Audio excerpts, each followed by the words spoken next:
আসসালামু আলাইকুম, সবাই কেমন আছেন? আমি আইয়ুব খান, ভাই বোন ফার্ম হাউস, মুলাদি উপজেলা, বরিশাল।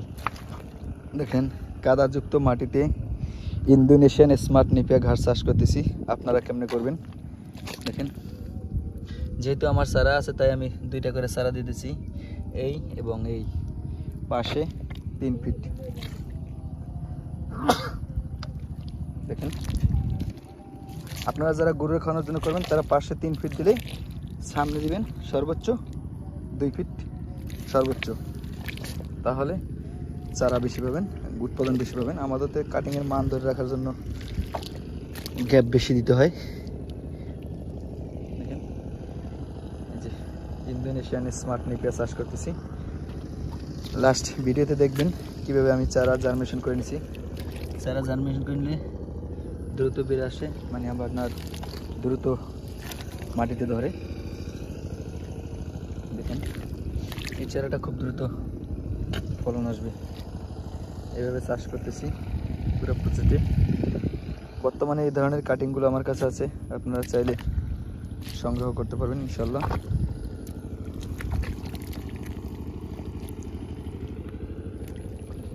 এই যে যখন আপনার ঘাসটা বড় হয়ে যাবে 4 ইঞ্চি 6 ইঞ্চি, তখন জমি আগাছা পরিষ্কার করতে হবে, বা 1 ফুট হলে তখন তার গোড়ায় হালকা মাটি দিয়ে যাব, তাহলে কোয়ালিটি আরও ভালো আসবে ইনশাল্লাহ।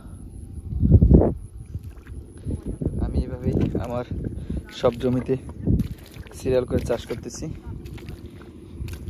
যাতে চারার কোয়ালিটি খুব ভালো থাকে।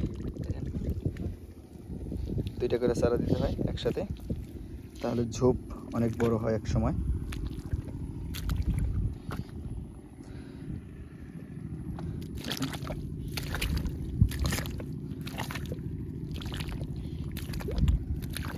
এই যে আমার চারা, এভাবে জার্মিনেশন করে নিলে আর কি ভালো হয়।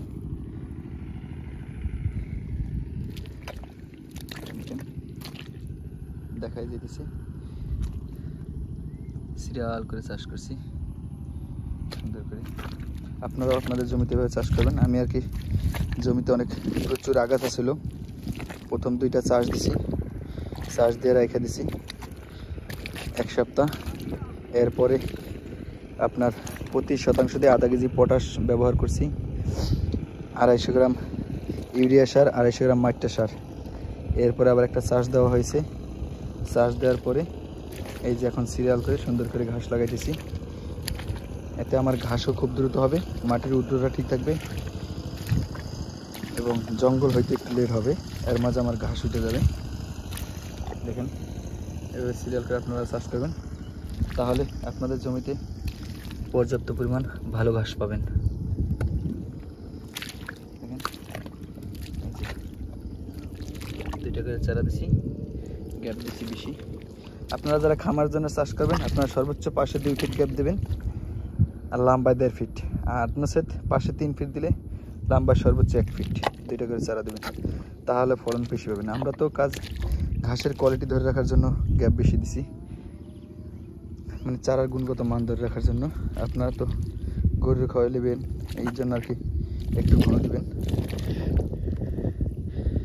তাই ভিডিও আর বেশি বড় করলাম না, চারা আমি কীভাবে জার্মিনেশন করছি সেগুলো আপনাদেরকে তুলে ধরবো ইনশাল্লাহ, এবং কমেন্টে আপনারা জানাবেন সব কিছু ঠিক আছে কিনা। আপনাদের পরামর্শই অনুপ্রেরণা হিসেবে এগিয়ে নিয়ে যাবে ইনশাল্লাহ। তো আজকের মতো এখানে বিদায় নিচ্ছি। যাদের ঘাসের কাটিং লাগবে ইনশাল্লাহ যোগাযোগ করতে পারবেন। আল্লাহ হাফেজ। আসসালামু আলাইকুম, সবাই কেমন আছেন? আমি আইয়ুব খান, ভাই বোন ফার্ম হাউস, মুলাদি উপজেলা, বরিশাল। এই হলো আমার ইন্দোনেশিয়ান স্মার্ট নেপিয়া, নিজস্ব জমিতে চাষ করার জন্য।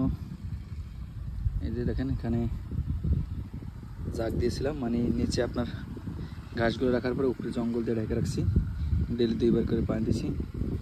দেখেন, এই চারাটাও আপনাদেরকে যে ধরনের চারাগুলো ডেলিভারি দিই, অনেক সময় এই ধরনের চারা পেলে মন্তব্য করে যে হয় না জার্মিনেশন। দেখেন, বের হয়ে গেছে।